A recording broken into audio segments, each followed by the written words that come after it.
Hello friends, अपना income tax का एक चैप्टर चल रहा था जिसका नाम था इनकम फ्रॉम सैलरी, और इसमें अपना एक टॉपिक चल रहा था जिसका नाम था रिटायरमेंट बेनिफिट। यानी जो रिटायरमेंट के बारे में जो बेनिफिट मिलता है ना, उससे रिलेटेड अपना एक टॉपिक चल रहा था। इसमें अपन ने देखो ग्रेजुएटी को जान लिया था, पेंशन के बारे में जान लिया था, लीव सैलरी को भी जान लिया था, और जो वीआरएस इसके बारे में भी जान लिया था। अब अपना बचा एक लास्ट टॉपिक जिसका नाम है रिटायरमेंट कंपनसेशन। उसके बाद में अपना जो रिटायरमेंट बेनिफिट है ये अपना कंप्लीट हो जाएगा। तो आज की जो क्लास है इसमें अपन जानेंगे कि जो रिटायरमेंट जो कंपनसेशन है ये क्या होता है, इसके बारे में जानेंगे। साथ में जो इसकी कैलकुलेशन है वो कैसे करनी है, और इससे रिलेटेड अपना एक इलिस्ट्रेशन है उसको अपन जानेंगे आज की क्लास में। तो चलिए स्टार्ट करते हैं आज की क्लास और जानते हैं इन सभी के बारे में। अब अपन बात करते हैं कि जो कंपनसेशन है ये होता क्या है और इसकी आपको कैलकुलेशन कैसे करनी है, इसके बारे में अपन बात करते हैं। तो सबसे पहले बात आती है कि कंपनसेशन कब मिलता है। कंपनसेशन का हिंदी में मतलब होता है क्षतिपूर्ति। यानी अगर मान लो नियोक्ता कर्मचारी को कहीं से काम से निकाल देता है तो उसको क्या देगा, उसको वो कंपनसेशन देगा। तो जो कंपनसेशन की जो उसको अमाउंट रिसीव होगी ना, उसकी क्या करनी है आपको कि भाई वो कितनी परसेंट टैक्सेबल होगी और कितनी क्या होगी एग्जेम्प्ट होगी, इसकी आपको क्या करनी है कैलकुलेशन करनी है। तो उससे रिलेटेड ही होता है आपका कंपनसेशन। लेकिन देखो जो कंपनसेशन है इसमें आपको कुछ चीजें ध्यान रखनी होगी। जो कंपनसेशन मिलेगा आपको वो काय का मिलेगा, रिट्रीचमेंट का मिलेगा। यानी आपकी क्या कर दी गई, छटनी कर दी गई। यानी कर्मचारी ने काफी सारे इंप्लॉयज थे उसके पास, तो उसने उसमें से क्या करे, कुछ इंप्लॉयज हटा दिए। यानी उसने उन इंप्लॉयज को क्या कर दिया, निकाल दिया अपनी कंपनी में से। तो उसको अपन क्या बोलेंगे, कंपनसेशन उनको देना पड़ेगा। रिट्रीचमेंट जो कंपनसेशन अपन उसको वो बोलेंगे। यानी जो छटनी का जो क्षतिपूर्ति है वो उनको मिल रही है।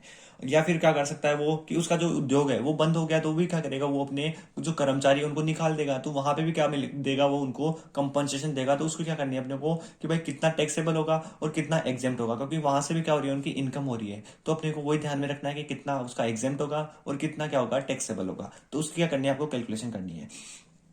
तो देखो जो कंपनसेशन है इसमें आपको तीन चीजों का ध्यान रखना है कि जो अभी से आप कैलकुलेशन करोगे ना, तो उसमें आपको तीन चीजों का ध्यान रखना है। जो एक्चुअल में जो अमाउंट रिसीव हुई है उसमें से आपको क्या करना है, लेस करना है। जो क्या होगा, लीस्ट होगा। तो अपन यहाँ पे क्या कर देंगे, लेस कर देंगे। लिस्ट विल बी एग्जेम्प्ट, यानी जो भी इनमें से क्या होगा लिस्ट होगा वो क्या हो जाएगा, एग्जेम्प्ट हो जाएगा। तो लिस्ट विल बी एग्जेम्प्ट, ठीक है। तो लिस्ट विल बी एग्जेम्प्ट यहाँ पे हो जाएगा। अब देखो लिस्ट विल बी एग्जेम्प्ट में आपके तीन पॉइंट आएंगे, ए बी और सी। अगर मैं बात करूं ए पॉइंट की, तो ए पॉइंट में आएगी आपकी एक्चुअल में जो अमाउंट रिसीव हुई है वो क्यों आ जाएगी, एक्चुअल अमाउंट रिसीव्ड आ जाएगी आपकी यहाँ पे, ठीक है। अगर मैं बात करूं बी पॉइंट की, तो बी पॉइंट में आपकी आती है मैक्सिमम लिमिट। और जो मैक्सिमम लिमिट दे रखी है वो दे रखी है 5 लाख रुपए की, ठीक है। और देखो सी पॉइंट इंपॉर्टेंट है, ध्यान से देखना है बस। इसी में आपको क्या लगेगा, थोड़ा सा हार्ड लगेगा, बाकी कोई सा भी इसमें पॉइंट हार्ड नहीं है। ये आएगा आपका क्या, 15 days salary for every completed year of service, ठीक है। इसी कैलकुलेशन करनी जो आएगी वो यहाँ पे आ जाएगी, ठीक है। इसको अपन देखेंगे। देखो ये देखो इसको आपको कैसे करना है, 15 डेज तो 15 को आपको यहाँ पे लिखना है, ठीक है। सैलरी सैलरी की जो आपकी जो सैलरी है वो आपकी यहाँ पे आ जाएगी, इसको अपन बोल देंगे एवरेज सैलरी, ठीक है। साथ में क्या आएगी, कंप्लीटेड ईयर ऑफ सर्विस, यानी इसने जितने साल काम किया है वो आ जाएगी यहाँ पे कंप्लीटेड ईयर ऑफ सर्विस, ठीक है। ये तीन चीज आपको लिखनी है। यानी 15 का मतलब 15, सैलरी का मतलब एवरेज सैलरी, और कंप्लीटेड ईयर ऑफ सर्विस का मतलब कंप्लीटेड ईयर ऑफ सर्विस आपको यहाँ पे लिखनी है, ठीक है। अब देखो जो एवरेज सैलरी है इसको अपन देखेंगे वर्किंग नोट में। तो इसका वर्किंग नोट मैं आपको यहाँ पे बता देता हूँ, वर्किंग नोट नंबर फर्स्ट। यानी एवरेज सैलरी की आपको कैलकुलेशन कैसे करनी है, यहाँ पे लिख दिया मैंने। एवरेज सैलरी कैलकुलेशन आपको कैसे करनी है वो देखो। जब आप एवरेज सैलरी कैलकुलेशन करोगे तो इसमें आपको क्या क्या चीजें ध्यान रखनी है वो देखते हैं अपन। तो देखो एवरेज सैलरी कैलकुलेशन में आपकी क्या आएगा, सबसे पहले आएगी आपकी बेसिक सैलरी, फिर आपके आएंगे डीएनएस अलाउंस इफ वाला, प्लस इसमें आपके आएगा कमीशन बेस्ड ऑन टर्नओवर, ठीक है। और अपॉन में आपको क्या करना है, या तो क्या लेना है 3 मंथ्स लेना है पूरे पूरे, या फिर आप क्या ले सकते हो, इन 3 मंथ्स को क्या में ले सकते हो, डेज में ले सकते हो। तो ये करना है आपको एवरेज सैलरी कैलकुलेशन में। क्या करना है आपको, बेसिक सैलरी लेना है, डीए इफ लेना है, और लेना है कमीशन बेस्ड ऑन टर्नओवर, और अपॉन में लेना है या तो 3 मंथ लेना है या फिर क्या आएंगे 3 मंथ्स जो है डेज में आ जाएंगे। अगर आपकी कैलकुलेशन डेज में है तो आपको डेज में लेना है, अदरवाइज आपको क्या लेना है 3 मंथ्स पूरे पूरे ले लेने हैं, ठीक है। अब देखो जो आप ये बेसिक सैलरी, डीए इफ और कमीशन बेस्ड ऑन टर्नओवर, ये जो तीनों चीजें लोगे ये भी कब लोगे आप, लास्ट 3 मंथ्स के लोगे। यानी जब वो उसको निकाला जा रहा है वहां से, यानी जब उसको कंपनसेशन मिल रहा है ना, उससे पहले के जो 3 महीने लास्ट 3 मंथ्स वो आपको यहाँ पे लेने हैं, ठीक है। यानी ये जो तीनों चीजें आएगी, ये तीनों चीजें कब आएगी, लास्ट 3 मंथ्स की आएगी, ठीक है। इस चीज को आपको ध्यान में रखना है। और जो 3 मंथ्स आएंगे ना डेज में, आपको डेज में ही लेने ज्यादातर क्वेश्चंस में, मंथ में काफी कम पूछेगा, लेकिन जो डेज वाले हैं ये ज्यादा आपको ध्यान में रखना है। डेज से मेरा मतलब है, जैसे मतलब मान लो कोई मंथ 30 का होगा, कोई 31 का होगा, कोई 30 का होगा, तो उस तरह से आपको क्या लेने हैं, डेज में लेने हैं, ठीक है। आई होप आपको सारी चीजें समझ में आ गई होगी कि जो कंपनसेशन है इसकी कैलकुलेशन करते वक्त आपको क्या क्या चीजें ध्यान में रखनी है। सबसे पहले एक्चुअल जो अमाउंट होगी उसमें से आपको क्या करना है, लेस करना है। लिस्ट विल बी एग्जेम्प्ट, यानी इन तीनों में से जो भी लिस्ट होगा वो आपको एक्चुअल अमाउंट में से लेस करना है। सबसे पहले एक्चुअल अमाउंट रिसीव आ जाएगी, फिर मैक्सिमम लिमिट दे रखी है 5 लाख रुपए की। 15 days salary for every completed year of service लेनी है आपको। 15 का 15 आ रहा है सैलरी में, आपको एवरेज सैलरी लेनी है। और कंप्लीटेड ईयर ऑफ सर्विस आपका कंप्लीटेड ईयर ऑफ सर्विस आ रहा है, ठीक है। एवरेज सैलरी कैलकुलेशन कैसे करनी है इसके रिलेटेड मैंने आपको वर्किंग नोट बताया है। वर्किंग नोट में आपको बेसिक सैलरी लेनी है, साथ में लेना है डीएनएस अलावेंस इफ वाला, प्लस आपका क्या आएगा, कमीशन बेस्ड ऑन टर्नओवर यहाँ पे आएगा। और नीचे आएंगे आपके 3 मंथ्स, या फिर अगर मान लो डेज में है तो 3 मंथ्स डेज में आपके आ जाएंगे, ठीक है। तो ये था इसका कंप्लीट जो कंपनसेशन है इसकी कैलकुलेशन का पूरा तरीका, है ना। आई होप आपको सारी चीजें समझ में आ गई होगी। फिर भी अगर कुछ दिक्कत हो तो अपन क्या करेंगे, एक इलिस्ट्रेशन करेंगे, वहां पे आपके सारे डाउट क्लियर हो जाएंगे। तो अपन चलते हैं वो इलिस्ट्रेशन के पार्ट की ओर। तो अब देखो जो इलिस्ट्रेशन है वो आप सभी को आपकी स्क्रीन पर नजर आ रहा होगा, फिर भी मैं आपको एक बार इलिस्ट्रेशन पढ़ के बता देता हूँ कि जो इलिस्ट्रेशन है वो क्या पूछ रहा है, ठीक है।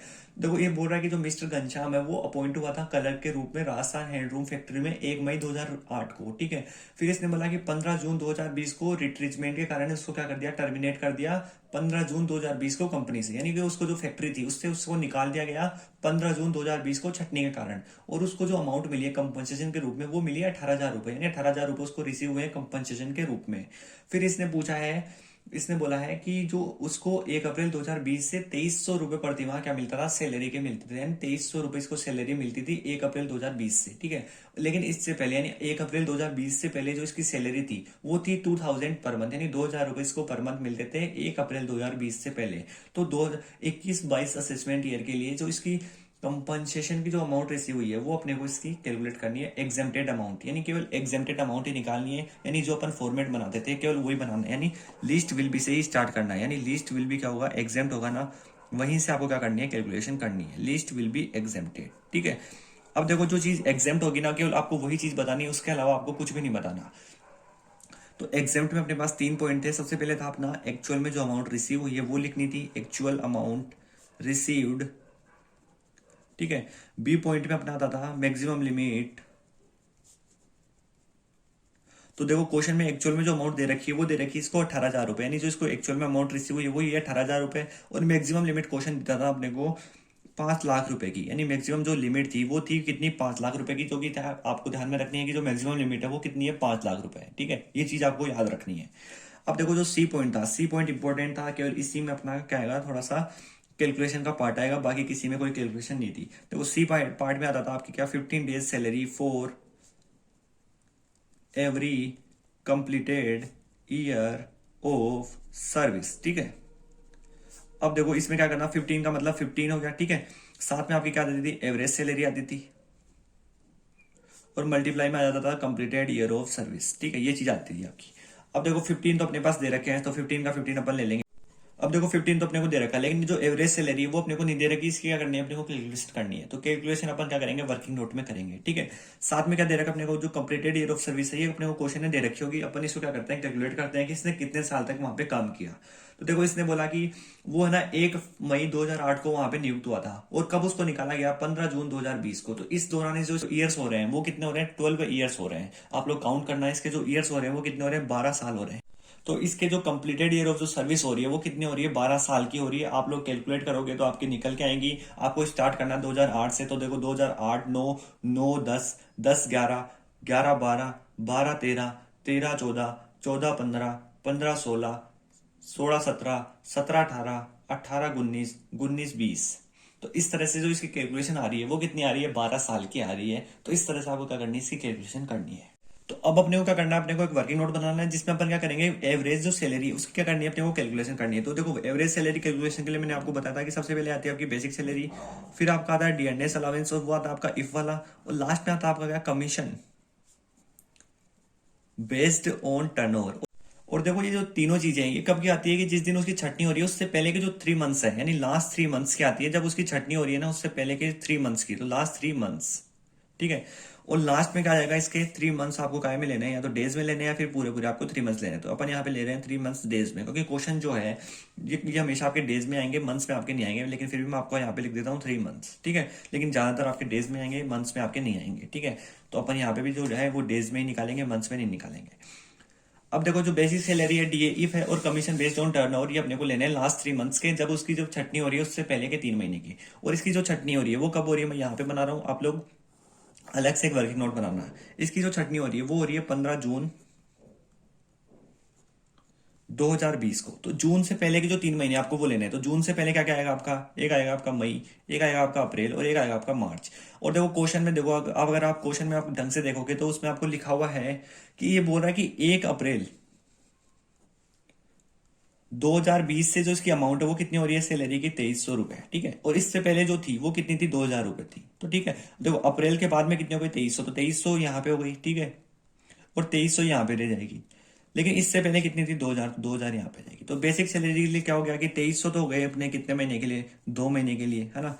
और 2000 हो गए अपने 1 महीने के लिए, ठीक है। और देखो डीए इफ और कमीशन वगैरह कुछ दे नहीं रखा, मतलब ये नील है, ठीक है। लेकिन नीचे क्या है, डेज में लेना है। तो 3 मंथ्स लेने हैं आपको डेज में। और जो 3 मंथ्स आएंगे वो कौन कौन से आएंगे, मई के आएंगे, अप्रैल के आएंगे और मार्च के आएंगे। तो इनमें देखो कितने कितने दिन होते हैं। अगर मैं बात करूं मार्च की, तो मार्च 31 का होता है, अप्रैल 30 का होता है, और मार्च ये मई जो है वो भी कितने हो गई, 31 की हो गई।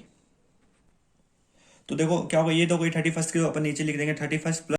तो अपन ने देखो सारी चीजें लिख ली। सबसे पहले अपन ने जो बेसिक सैलरी है इसकी क्या करी, अपन ने कैलकुलेशन करी। कैलकुलेशन कैसे आई कि जब जून में क्या हो रहा है, इसकी छटनी के कारण क्या हो रहा है, ये हट रहा है, यानी 15 जून को ही हो रहा है। तो इससे पहले के जो 3 महीने वो कौन कौन से हो गए, मई हो गया, अप्रैल हो गया और क्या हो गया, एक मार्च हो गया। इसने बोला कि 1 अप्रैल 2020 से पहले तो इसकी जो सैलरी है वो कितनी थी, 2000 थी। लेकिन एक अप्रैल 2020 के बाद में जो इसकी सैलरी है वो कितनी है, 2300 रुपए, ठीक है। तो 2300 कितने महीने के लिए हो गए, 2300 अप्रैल का हो गया 2300, और 2300 का हो गया मई का हो गया। तो मार्च का कितना हो गया, 2000 हो गए, ठीक है। तो मार्च के कितना हो गया, यहाँ पे 2000 हो गए। अब देखो यहाँ पे अपन ने लिख दिया 2300 2 महीने के लिए और 2000 1 महीने के लिए, ठीक है। डीए जो इफ है वो है नहीं, और जो कमीशन बेस्ड ऑन टर्नओवर है वो भी नहीं दे रखा, ठीक है। अब आएंगे 3 मंथ्स डेज में। तो 3 मंथ्स अगर डेज की मैं बात करूं तो देखो जो मार्च होता है उसमें कितना होता है, 31, तो मैंने लिख दिया यहाँ पे 31। अगर मैं बात करूं अप्रैल की, तो अप्रैल में कितने दिन होते हैं, 30, तो 30 मैंने यहाँ लिख दिए। और जो मई है, मई में भी कितने होते हैं, 31, तो 31 अपन ने नीचे लिख दिए। अब अपने को क्या करना है, इसको सोल्व करना है। अगर मैं इसको 2300 को मल्टीप्लाई करूंगा 2 से, तो 4600 अपने यहाँ पे आएंगे, साथ में ये कितने आ जाएंगे, 2000 आ जाएंगे, ठीक है। और इन तीनों का टोटल हो जाएगा 92। अब अपन क्या कर लेंगे, इसको सोल्व करेंगे तो इसका कितना आएगा देखते हैं अपन। तो 4600 प्लस 2000 डिवाइड बाई 92, तो ये अपने आ रहा है 71.74, यानी 73 आ रहे हैं, लेकिन 9 था तो 74 कर देंगे। तो ये अपना आ गया 71.74, ठीक है। अब अपने को क्या करना है, इसको एवरेज सैलरी में लिखना है। तो अपन काय में लिखेंगे, इसको एवरेज सैलरी में लिख देंगे। तो देखो जो एवरेज सैलरी आ गई अपनी वो कितनी आ गई, 71.74 आ गई। अब अपन क्या करेंगे, इसको सोल्व कर देंगे। तो इसको सोल्व करने पे अपने आंसर आ जाएंगे। तो 15 मल्टीप्लाई 71.74 मल्टीप्लाई 12 किया तो ये अपने आ गए 1129113, ठीक है। ये आ गए 12,913, ठीक है। अब अपने को क्या करना है, इन तीनों में से जो भी लिस्ट होगा वो क्या होगा, एग्जाम्प्ट होगा। और इन तीनों में से लिस्ट कितना है, 12,913 ही क्या है, ये है। तो अपन यहाँ पे लिख देंगे 12,913 जो अमाउंट है ये क्या होगी, इसकी एग्जेम्प्टेड अमाउंट होगी, ठीक है। तो आई होप आपको पूरा क्वेश्चन समझ में आ गया होगा। ये इलिस्ट्रेशन का क्या है, फुल व्यू है। ये अपन ने यहाँ पे कैलकुलेशन करी। अगर मैं बात करूँ वर्किंग नोट की, तो वर्किंग नोट आप लोगों को अच्छे से प्रेजेंट करना मैंने जल्दी जल्दी में बनाया है ताकि आप लोगों को समझ में आ जाए। तो ये था अपना इसका वर्किंग नोट। तो आपको सारी चीजें समझ में आ गई होगी। और अपना जो रिटायरमेंट जो बेनिफिट था वो अपना यहाँ पे क्या हो गया, कंप्लीट हो गया है, ठीक है। अब जो नेक्स्ट क्लास है उसमें अपन आगे के टॉपिक पढ़ेंगे जो अपने बच गए। रिटायरमेंट बेनिफिट वाला जो कॉन्सेप्ट था अपना पूरा कंप्लीट हो चुका है।